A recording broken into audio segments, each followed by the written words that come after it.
And I remember we actually went off to Pret a Manger trying to nick employees off the shop floor, which is a nightmare, I can tell you that. And our only solution was we did these little strips of paper, like A4 cutouts, saying, do you want to up your pay by 50p an hour? We had no idea how much we were being paid. And I remember we walked into Pret a Manger's fourth store, which was in St. Martin's Lane, which was much kind of bigger, so we thought no one will see us there.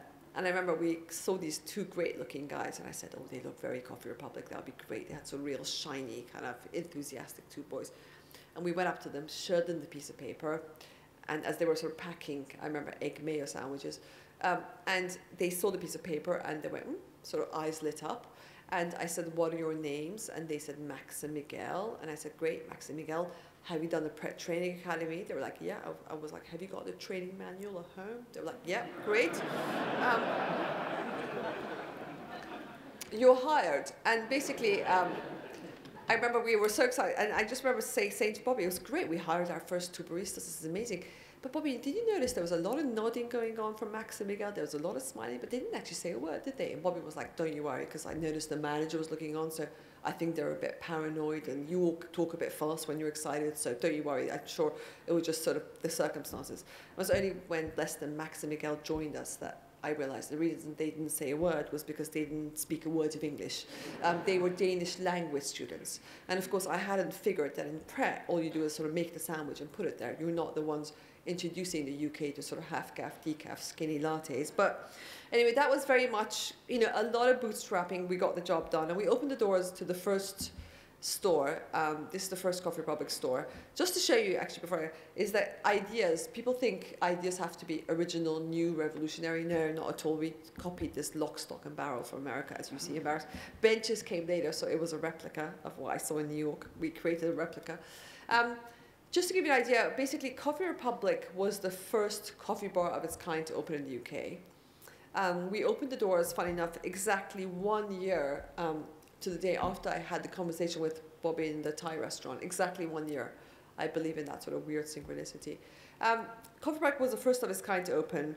And now there are, I think, thanks to Starbucks, Costa, etc., about sort of 4,700 coffee bars just like Coffee Republic. So people think, well, we know Coffee Republic became a great brand and expanded, so this must have been like a no-brainer. You know, you open a coffee bar just before this huge coffee boom that we've seen. This must have been an overnight success. Well, I don't believe in overnight success, actually. My motto in life is, it takes 15 years to become an overnight success. People just love to tell you about the sort of night before, and they forget about the 15 years of hard slog that went into it, basically, before. To give you an idea, Coffee Republic was not only an overnight success, it was a disaster for the first 6 months of its life. When I say disaster, our break-even sales were £700. So we had to make £700 of sales a day to break even. But every single day for the first 6 months, we were making only £200 of sales a day. Now, when I say £200 of sales a day, I'm discounting my mum, who's coming in drinking as many cappuccinos as humanly possible. So without my mum's excessive coffee consumption, we were making much less than £200 of sales a day. But, you know, because we believed in it ourselves, you know, we didn't give up. I genuinely believed, you know, how on earth could you go to a sandwich bar and have a kind of horrible brown liquid polystyrene cup? You know, so we just kind of worked on persuading customers what this was about, because we bought into it ourselves, essentially. So we were telling them, we did all this graphics on the cheap. You don't need to spend money, I think, in communicating with your customers. We did all this graphic on the cheap, telling them, listen, you can have your coffee any way you like it, telling them we're from New York, telling them about the whole, it's sort of that we have an academy, and all this academy was this, there was this room in the basement, this literally empty room, and we called it the academy. That's where we sort of, I trained the staff that we hired. And so basically, very, very slowly, sales, literally one customer at a time, started going towards break even. And then Bobby and I thought, okay, sort of sales are going the right way. Let's open another one. So basically, we opened in November. It wasn't really until April the sales started creeping towards break even.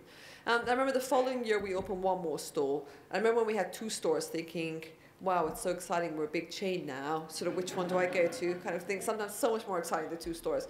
Then we went up to sort of 7 stores, and kind of, I remember we had to, we became a PLC when we had 7 stores, and being a PLC, we had to have a finance director, and we were still working from home. I remember embarrassing my brother at the lawyers' meeting, saying, right, so which bedroom should we put the finance director in, which is when we moved out of home, at my mom's home. And then we basically knew Starbucks was going to come, so we really expanded. I'm not going to go into the whole growth, that's a whole different story in itself. But that sort of Starbucks coming in.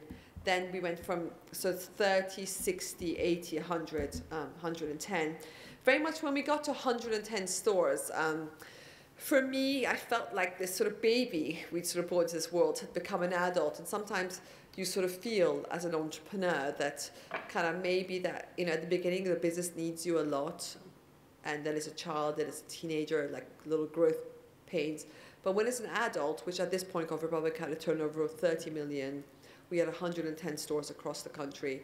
I thought, well, maybe this business has become an adult, and maybe Bobby and I being around it is just sort of stifling it. Maybe it doesn't really need us anymore.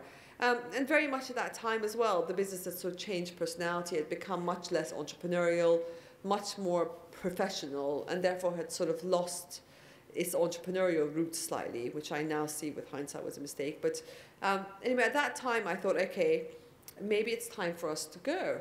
And I remember in 2001, I sold my shares, and Bobby sold the shares either. And to my surprise, the board said when I sold my shares that actually, if you sell your shares, then you have to resign from every position you had. So I basically sort of signed on the dotted line and on many dotted lines and resigned from every position I had. And I thought, well, that's fine. I'll make some money. I'll never sort of work again. And I remember the next morning, I sat back at my kitchen table, having made myself completely redundant with nothing to do. And it just dawned on me that very, very next morning what a terrible mistake I'd made. Because that dream I told you at the beginning, that dream of who I am or what I do being the same thing, that dream had very, very much come true for me and pursuing this dream of Coffee Republic. So by taking that away, I've just taken this big, for a lot of people I find it so shocking that work and play are opposite words. If you ask someone what's the opposite of work, they say play. But I think in this world of technology, it's such a pity for us to have work and play so opposite from each other. And so basically that's why I've now learned that for a lot of entrepreneurs, entrepreneurship is the ultimate thing which is able to mix work and play together. That's why for a lot of entrepreneurs, apparently, when they leave businesses they start, I didn't know that, if only I'd known that, it's actually very traumatic. They say actually for an entrepreneur to leave a business they start, it's very much like a bereavement. And I hadn't really realized this, and I remember I took my mum for skiing to Colorado in America as a sort of treat because she had been sort of, so instrumental in helping us and so supportive. And I remember I was meant to feel jubilant. I just sold my shares. It was meant to be a great feeling. My mum and I going off to Colorado. But I was feeling actually really empty and extremely sort of depressed, and just felt this sort of real sort of huge vacuum within me. And I remember we were flying back through Denver Airport, and we were in the BA lounge, and I just happened to see the FT lying there, and on the front cover of the business section was the story of Bobby and I leaving Coffee Republic, with the market delays. That was the day the story had written in the FT. And I picked up the FT and started reading my own story of reading Coffee Republic. But and these emotions came over me when I read my own story, but not emotions. According to my mum, I started really crying. And according to my mum, I wasn't crying. I was sort of howling hysterically in the middle of the airport. As I'm holding the Financial Times, kind of rivers of tears coming down, I think the poor people in the airport must be thinking, what could be quite so sad in the Financial Times? That this girl is bawling her eyes out. But that very much was when I then wrote out of boredom, I wrote my second book, Anyone Can Do It, because I realized actually, so that's my visualization for it, which I always have, because I then realized actually that whole idea I used to have of Richard Branson being an entrepreneur is actually, I think, Richard Branson is the exception to the rule, and we all have an entrepreneur within us. But then having kind of lived with my book for a while, I then realized actually it goes much wider than that, because the word entrepreneur is not only limited to people who start their own businesses. Technology, this new world, requires all of us, even those of us who work in large companies, even more so, to become entrepreneurial. So I've actually written my second book, Switched On, which very kindly the SAP Users Group have given you all a copy. Switched On is about the entrepreneurship being a state of mind. It's got 8 habits that I think if you work in a large company and you follow these 8 habits, they give you a much more entrepreneurial mindset. And I think if you can genuinely be entrepreneurial working in a large company, it's a real win-win situation, because you have all the fun, all the adventure, all the creativity of an entrepreneur, and yet without the hassle, without the financial pressure, you've got the kind of umbrella of this large company supporting you. So I really think it's a win-win situation. The one thing I'm going to say as well is that it's not about luck. Like most entrepreneurs, I'm actually completely allergic to the word luck. The way I see it is there's this conveyor belt in front of all of us. And I used to say it's almost like a sort of luggage conveyor belt, but actually now I'll say like a sort of sushi bar conveyor belt. And on this conveyor belt, there are these little cubic centimeters of luck that are always going on this conveyor belt.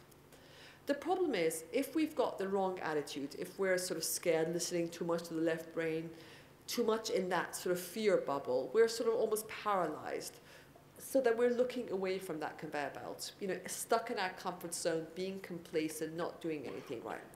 But if we've got the right attitude, if we press delete on our doubts, on our fears, and if we have what the theme of this conference is, bringing the spark back to our careers, if we're open and we know that we're just kind of open to the opportunities, basically, and we're out of our comfort zone, then, and we're not scared of making mistakes, then we are looking at that conveyor belt. So the next time that cube of luck pops in front of that conveyor belt, we don't miss it. We see it and we grab it. And if you grab it, you've got to take the leap. And if you take the leap, I, for one, will guarantee the net will somehow always be there to catch you. Thank you very much for listening. Thank you.